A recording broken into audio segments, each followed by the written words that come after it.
My name is Sarah Wright, and I'm the Executive Director and founder of Utah Clean Energy. We've been working on renewable energy and energy efficiency in Utah since about 2001, and we've been working with Salt Lake City since about 2002, and with Salt Lake City and the Department of Energy on solar issues since about 2006.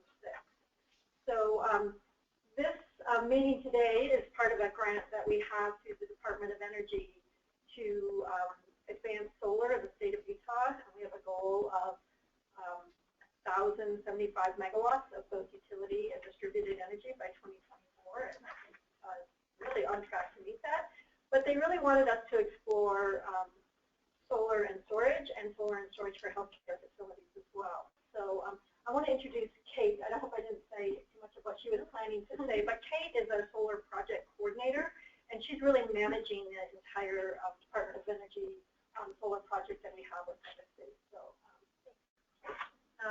yeah, thanks everyone for being here. I'm glad you could all make it. As Sarah said, we're able to put this webinar on as part of our Solar Market Pathways project. And Salt Lake City was one of 14 cities selected across the country to participate in this DOE-funded initiative. So it's really great to get support nationally for both the work Salt Lake City's done and will continue to do, and to be able to work with other cities across the country on issues like this. And so right now Utah is at very approximately 30 megawatts of solar as of earlier this year. So we have a long way to go towards meeting that bigger goal of 1,075 megawatts. And there's some very big projects going in that will that are really getting us off to a good start towards meeting that. But it's definitely an aggressive goal to meet over the next 10 years. So we're working on a couple different initiatives through the grant to meet that goal.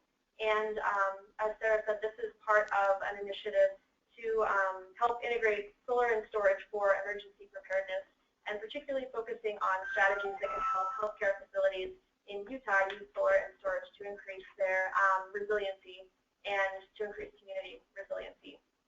So I want to say thanks to the Office of Energy Development for hosting this, and I think we have a few more people from the office coming in a little bit late because they had a meeting that is up at the Capitol that ran over, but maybe we can do another round of introductions at the end if we need to. But thanks for hosting this and offering this great space.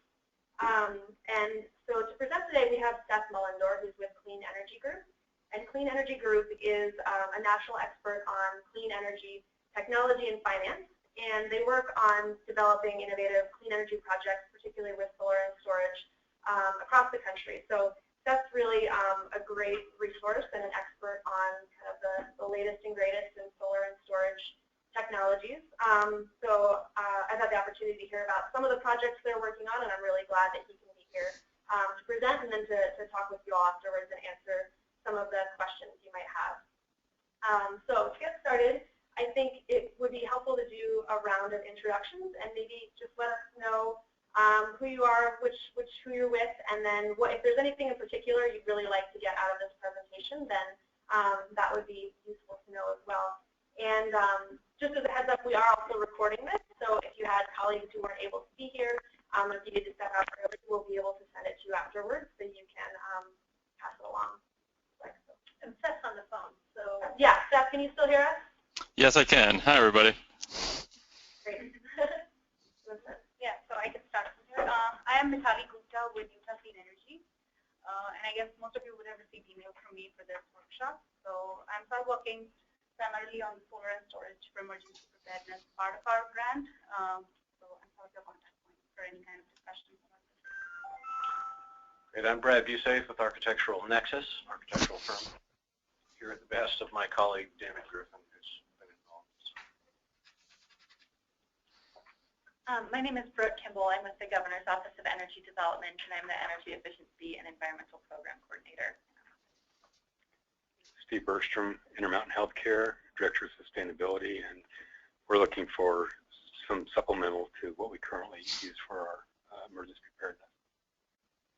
I'm Robert Armstrong with facilities up at University Hospital. Good afternoon, Jeff Gravitt. I'm the Emergency Services Director for Salt Lake County. Cameron Scott, I'm with Salt Lake City Facilities. John Wagner with Salt Lake City Engineering Division. Jeff Sokol, Salt Lake City Engineering. thank you all for being here. Oh, and Graham. I'm Graham Rich from Southland Energy. Thank you. Is that everyone? So should we, Seth, I'll let you introduce yourself and we can get started. All right, that sounds good. Yeah, sounds like we got a diverse group of people here. So I have a presentation all prepared. I can hear some people pretty well, not everybody. So if somebody has a question and I'm not stopping or addressing it, somebody just yell at me or let me know somehow. So yeah, let me just give you first a bit of introduction of who I am. As Kate said, I'm with Clean Energy Group, a national nonprofit working to advance clean energy technologies through finance and policy, as well as working with the technology directly and supporting some projects. So I'm mainly involved with our Resilient Power project, which is a project that's entirely funded by foundation support, JPB Foundation, Kresge, and CERDNA. Through these efforts and other work that we're doing through Clean Energy Group, we work with the national labs. Mainly right now we're working with Sandia National Lab and NREL. We also have a sister organization called the Clean Energy States Alliance, which is a membership group of basically managers of state clean energy funds, some systems benefit charge funds, as well as green banks that are working towards finding clean energy solutions for their states. So the Resilient Power project itself has been going for a couple of years now. It kind of sprung out of, in the wake of Hurricane Sandy, seeing that a lot of critical facilities and a lot of people were left without power and either no form of backup power or unreliable forms of backup power. There were a lot of diesel generators that failed throughout that storm for various reasons. So the project is working to partly increase awareness about alternatives, clean, resilient power systems that are alternatives to diesel generators and a better way to provide power. We're working at the municipal level, state level, and with developers themselves with primary focus on low income and other vulnerable communities such as assisted living and other supportive communities, as well as public facilities that help support those and keep them safe in emergency situations. We have a specific focus on affordable housing. Just released a report you see below there called Resilience for Free that talks about how solar and storage can actually provide resiliency for multifamily affordable housing and pay for itself over the lifetime of the project in certain market conditions. So we do policy work, and we provide technical assistance and informative webinars such as this one. We have a lot of webinars on our website, a lot of reports that we generate. You can find those all at resilient-power.org to just look up and see who we are and see what we're doing. We also do offer some small technical assistance grants for projects, resilient power projects that look like they will go forward as long as the initial scoping of the project looks good and it looks like it's feasible both technically and financially. The things are in place for the project to go forward.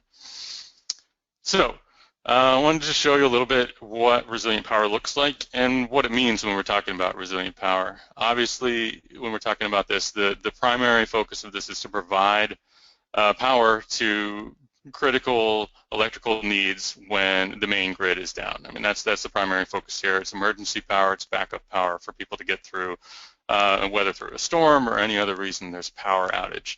But in addition to that, the kinds of systems that we are focusing on, which is primarily solar and storage, and sometimes solar and storage along with small generators such as CHP or even existing diesel generators if they're already in place, is that they can provide benefits throughout the year, not just when there's an emergency. Unlike diesel generators, natural gas generators, that tend to be a sunk cost that you just use when there is an emergency, these systems can provide a benefit throughout the year, either through the solar power it generates, offsetting utility bills, or demand charge reduction. We'll get into some of that more later.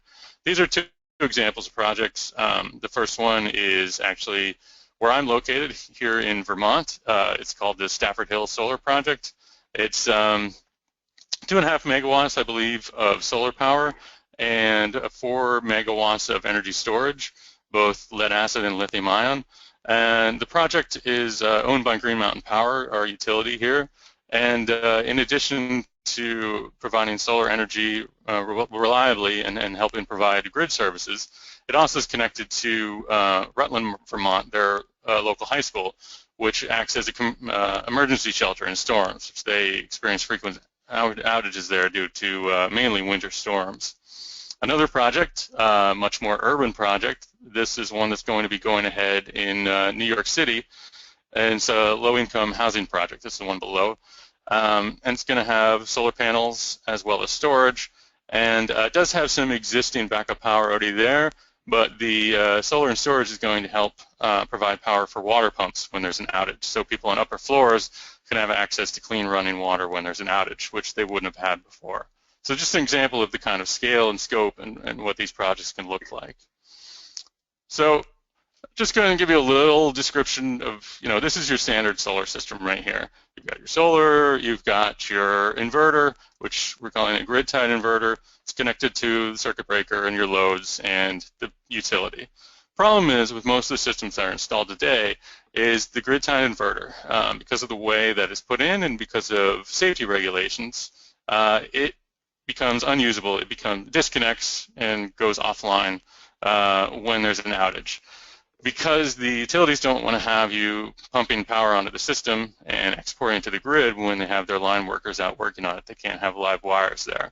So in the event of an outage, most people that have storage, that don't have any other sort of storage or anything like that, just solar on their business or their home, that will not be available when there's an emergency situation. The way that the inverters are designed, they are partly powered by grid energy, so when that's not there, they don't work anymore. And your solar array, while it is capable of producing energy, does not. So the difference is the solar storage system is basically the bottom part there that you see. One is obviously the energy storage. The other is a different kind of inverter, which here is called a battery-based inverter. It can also be called a dual inverter or a bidirectional inverter. And then the critical load subpanel that runs between the inverter and the house. So basically what we have here is, in the event of an outage, the battery-based inverter, it has built into it what's called a transfer switch, which basically, when it sees that the grid's no longer available, it automatically disconnects the lower portion of the system from the central grid. You still have your solar array and you still have your storage connected to the critical load subpanel, so that in the event of an outage, you're not feeding anything back into the utility, you're not feeding back into the main grid, but you're still feeding into your local critical system, so that you're powering local loads between your solar and your stored energy to support those loads.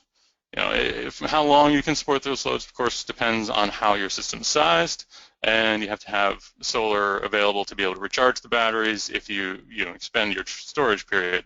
That's the main difference between the systems, though, is the fact that these are built so that they automatically island. When the grid's back, they automatically connect back to the grid, and you work the same way as before. One of the things to note is that usually the critical load subpanel is a subset of the main panel. Generally, it's not cost-effective to power all of your loads with solar and storage. Now, being healthcare facilities, it's an even larger concern. There are certain regulations that you have to have a generator capability there now to support loads, and those are tried and true and reliable systems. So when we're talking about the critical loads that you're supporting with a solar and storage system, it may be additional systems that are not currently covered by your existing backup generation, or it could be tied to the existing backup generation system to help extend the life of that system. I want to talk just briefly, too, about energy storage technologies. When you're talking about these systems, it's usually a choice between two different technologies. There's a lot of different novel technologies out there, but most of the systems that are going in today are either lead-acid batteries, which most people are pretty familiar with, or lithium-ion batteries, which are increasingly becoming the battery of choice for systems. They're much more flexible than lead-acid batteries, or they have the capacity to be charged and discharged more frequently than lead-acid batteries, having a longer lifetime for more dynamic applications. So more and more you're seeing lead-acid, advanced lead-acid for projects that are just going to be doing backup power and lithium-ion for things that are actually going to interact with the grid and provide value opportunities throughout the life of the system. So now moving on to what the value of battery storage is. Most people are very aware with what the value of solar is. Basically, it offsets your consumption, so you pay less kilowatt hours worth of electricity. Battery storage has a lot more to offer the whole system. This graphic, it just shows that there's value to every level of the system, from the consumer to the grid operators to the utilities. So every different level, it can provide some sort of benefit. Not all of these can be monetized at this time, but it's there, and as things progress and markets advance, utilities will be hopefully providing more ways for systems to bank in on these. Yes, is there a question? Nope. Sorry, I thought I heard a question there.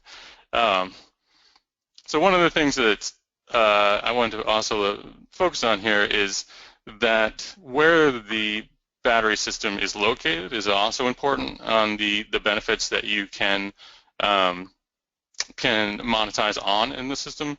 So this was a recent report by RMI that looked at the economics of battery storage. They identified 13 different ways that you could provide value to the system, most of which couldn't be realized today. But the thing I really wanted to show on this graphic, what they all are isn't all that important, was the circles in the middle. You can see the different shades of red to pink. And pink is the behind the meter.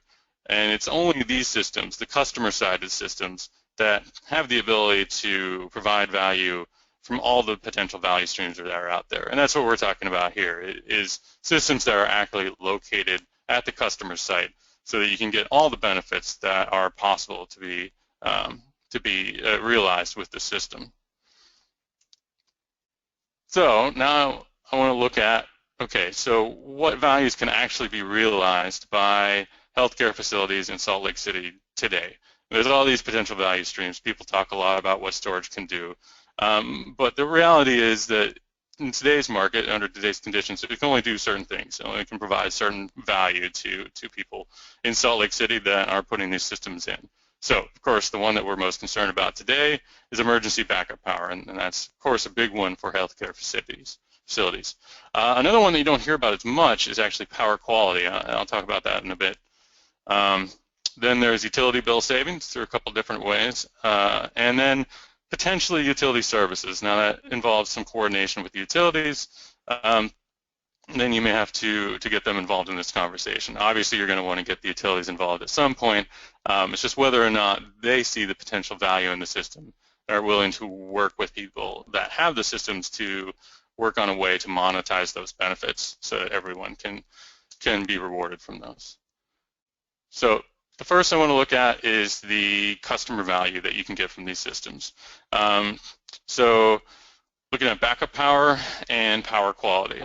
So backup power, like I said earlier, we're looking at powering critical loads. There's a lot of different types of loads that you can do with that. Here's a few of them. Things like lighting, communications, outlets. Those are very easy and very well suited for solar and storage to pick up those loads. Things that are a little higher power, such as elevators, sometimes refrigeration, you can do them, but they're not as optimally suited to them. Things that have power spikes throughout their use are not as well suited to solar and storage as things that have a more consistent and predictable load. But that's not to say that they can't be supported. So the other thing that you can do in backup power is extend the life of your existing generators. From what I saw of a couple of the surveys that I saw, looks like you're using diesel generators, and I understand that earthquakes are a big potential hazard in Salt Lake City, so that would make sense to have your fuel stored on site through diesel generators. And probably can't count on having fuel deliveries available during an emergency situation where transportation is probably going to be disrupted and supply lines may not exist. So the benefit of having solar and storage that's set up to provide a resiliency benefit is that you can extend the life of your existing generators. You can extend the life of the fuel that you have on site not only by offsetting some of the load that those generators might pick up, but you can also, depending on what type of generator you have, if you don't have a variable speed generator that can adjust to the amount of energy draw that you need, if you have to run a generator full bore when you might not need it all, or run it at a lower amount, it's not going to be as efficient as it would be if you're running it at a higher capacity level.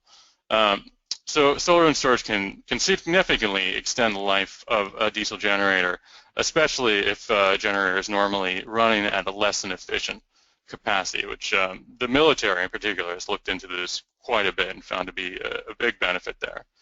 So the other thing that I mentioned earlier was the power quality protection. Because the batteries can modulate the quality of the power that you're getting from a system, it can provide some insulation for disruptions to power quality, such as power surges and other variations in the quality of the electricity that you're receiving that can harm sensitive equipment, such as you might have at a healthcare facility. And this more and more people are starting to realize the benefit of having this additional power quality protection. And that's something you want to talk to whoever's going to be installing your system and the battery provider they're going to be working with. You want to make sure that they are able to provide that service, because it depends, depending on the battery and the software that you're looking at. So as far as bill reduction, there's two different ways that solar and storage can help. Of course, like I said, solar can offset consumption. Everybody knows that that's the case. You can have a PPA where you're paying lower prices or you're selling the energy. But what solar doesn't offset is the demand side. And from what I understand, it can be difficult sometimes to make the solar economics work for commercial properties in the Salt Lake City area due to the demand charge side of a bill, which probably can be 50% of the bill a lot of times. So energy storage is really one of the only technologies that can specifically attack the demand side of a bill. And this schematic just shows, if you're not familiar with the difference between demand charges and consumption charges, just a quick look here. So if we have two representative buildings, the first building, building A, is using the same amount of high energy the whole day through, and building B is only using that energy level that power level in the middle of the day. So building A is going to have higher consumption than building B, but both of them are going to face the same demand charge because they have the same peak demand level. The way that energy storage can help this is, if you look at the building B scenario 2, the last one there, is it can actually charge during the morning hours when it's not using as much energy, and discharge that energy at midday, so that you're getting some of the energy you're using from the storage system instead of the grid. That means you'll be drawing less power from the grid, and your peak demand will be lower, shown by that red dotted line there. Just to show what this looks like in a more graphical form, this is something called peak shaving, where, as it says, you're basically shaving off the peaks in your demand profile. So when you reach a certain predefined demand level, you can have the energy storage system kick in and offset that grid power that you would be drawing. And those areas that are colored in red, at those times you would be drawing from your energy storage system instead of from the grid. And this would act to lower your peak demand for the period. I mean, of course, you have to hit these peak profiles at every point that they're going to occur. But down below, you can just see kind of at different demand charge levels what this could mean, translate into. Just from a small reduction in the power demand, it can really add up to large annual savings. I understand that some of your demand charges are in and around the kind of $10 per kilowatt range, depending on what rate structure you're on. So it can really add up over time. And it's not to say that that will necessarily offset the whole cost of the energy storage system, but it can go a large way to paying it off. And in certain rate structures, it will pay it off completely.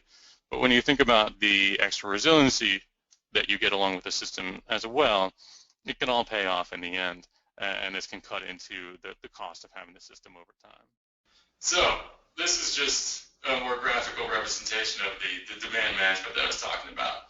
So basically, as it sounds, peak shaving is just shaving off the peaks of your demand profile, so that when you reach a certain defined threshold of the power that you're drawing from the system, those portions that are colored in red, the energy storage system kicks in. So you're drawing from your energy storage instead of from the grid. So this effectively caps the power that you're drawing from the system and reduces your demand profile and the demand that the utility is seeing and that you're being charged for. Just a couple of representations at the bottom there. At $10 per kilowatt, if you're reducing 35 kilowatts, it's over $4,000 in annual savings. It all depends on what your demand profile looks like, and it may not entirely pay for the energy storage system, but it can offset some of the costs and make the reliability benefits then, basically cost less over the lifetime of the system by reducing your utility bills. And we've seen a trend over time that these demand charges are just increasing more than the consumption kilowatt hour charges that you're seeing. So I just wanted to quick hit on another value stream, which is the value to the utility and to the grid. A lot of utilities are now more and more having demand response programs where they meet their own peak demand needs by doing demand response. And like using less energy, using your own stored energy can also act as a demand response resource. Then there's also power system reliability through voltage support or frequency regulation.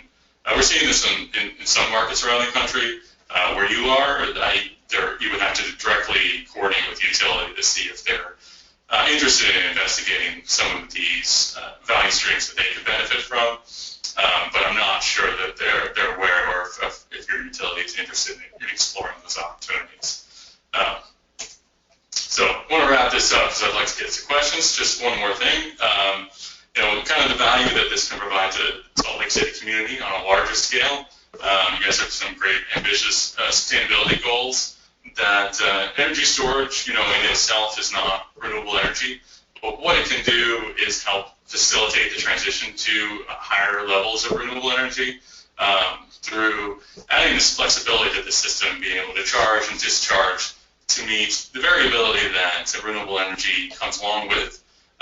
It can help facilitate and make it easier to transition to a more renewable grid. It can also reduce, the reliance on diesel generators when there are times that you need diesel generators. We all know they're not the cleanest technology in the world. And this can reduce the reliance on them and in some cases offset the need for diesel generators. As I said, it can increase power system reliability, which benefits the whole system, and reduce the peak demand of the utility so they rely less on peaker plants, which tend to be less efficient and a little dirtier than some of the other generation facilities out there. And of course, it increases the resiliency of the community at large by having these in critical facilities, supporting critical infrastructure that will be there in times of need when the community really needs them most. So I'd just like to wrap it up there. It's my contact information. Happy to answer any questions at this time. If we don't get to some things or you think of things afterwards, please feel free to reach out to me. I'm glad to talk to you about whatever you'd like to know about.